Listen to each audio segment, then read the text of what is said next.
إن الذين توفاهم الملائكة ظالمي أنفسهم قالوا فيم كنتم قالوا كنا مستضعفين في الأرض قالوا ألم تكن أرض الله واسعة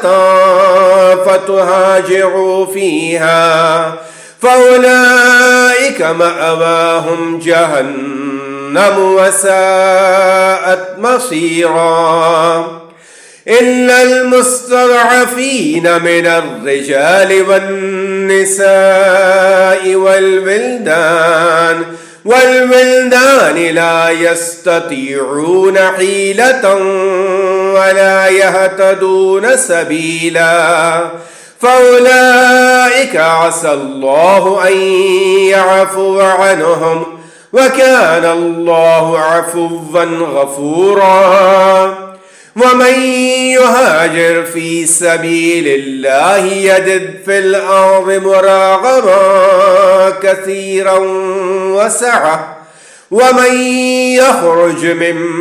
بيته مهاجرا إلى الله ورسوله ثم يدركه الموت فقد وقع أجره على الله وكان الله غفورا رحيما.